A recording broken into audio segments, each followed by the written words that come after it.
La contre-attaque du milliardaire déguisé, auteur. Ricky Appiah, chapitre 1, le gémissement à travers la porte. Dans le gymnase d'une université, Trevor Sanderson, en uniforme de basket bleu, a franchi les portes du gymnase. Lorsqu'il est entré dans le gymnase, il a ramassé les bouteilles plastiques et les canettes de soda vides laissées par la foule qui avait suivi le dernier match. Ce serait formidable si l'université organisait un match de basket tous les jours. Je pourrais facilement me faire $50 en collectant ces bouteilles et canettes. Si je me fais autant d'argent chaque jour, je pourrais offrir un iPhone à Sylvia pour son anniversaire. Trevor a levé la tête et a regardé avec enthousiasme le gymnase jonché. Pendant qu'il collectait des bouteilles et des canettes, un groupe d'étudiants de grande taille est sorti du vestiaire. Celui qui marchait au milieu du groupe avait des cheveux roux, il s'appelait Bernard Collin et avait une cigarette à la bouche. Il a ramassé une chaussette et l'a jetée sur Trevor. Avant même que Trevor ne puisse esquiver, la chaussette a directement atterri sur son visage, et une odeur désagréable a envahi ses narines. J'ai demandé à tous les membres de l'équipe de garder leurs vêtements sales pendant une semaine entière pour que tu puisses gagner plus d'argent. Je suis gentil, non ? Bernard a fait un signe de la main, et les autres membres de l'équipe ont jeté leur linge sale vers Trevor tout en lui adressant des insultes. Espèce de crétin, il vaut mieux le sortir de l'école avant qu'il ne soit trop tard. Ce type déshonore l'école. Il ne ramasse pas les ordures, mais il gâche délibérément notre plaisir. Mauviette. Trevor a retiré la chaussette sale de son visage en rougissant. Il ne pouvait pas offenser Bernard. Il était après tout un simple étudiant issu d'une famille pauvre.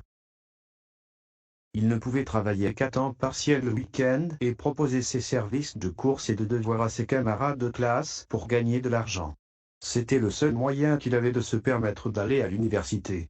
Si Trevor avait le choix, il ne ferait pas affaire avec quelqu'un d'aussi odieux et suffisant comme Bernard. Mais puisqu'il devait gagner de l'argent pour payer ses études, tout ce qu'il pouvait faire était de ravaler sa fierté et de retenir sa colère. Il a pris une profonde inspiration, avant de ramasser la chaussette que Bernard avait jetée sur lui, et l'a lancée dans le seau. $50 pour la lessive, a-t-il dit. Bernard a sorti son portefeuille, en a retiré quelques billets, et les a jetés aux pieds de Trevor. D'un sourire narquois, il a dit. Voici 55, je veux que tu me fasses une autre course.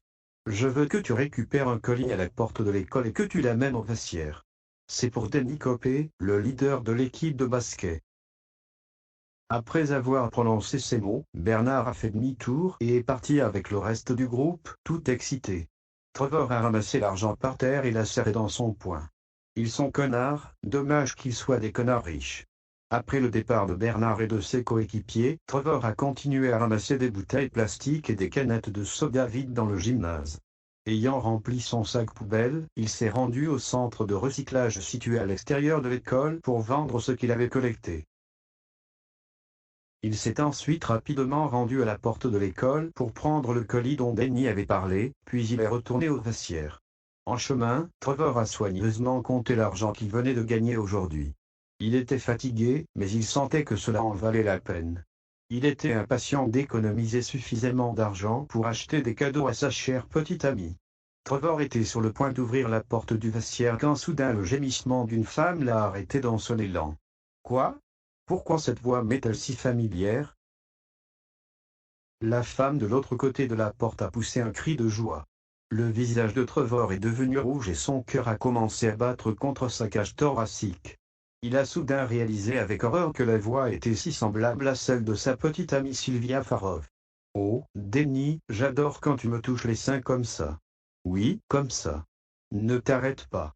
Pourquoi nous précipiter, Sylvia ?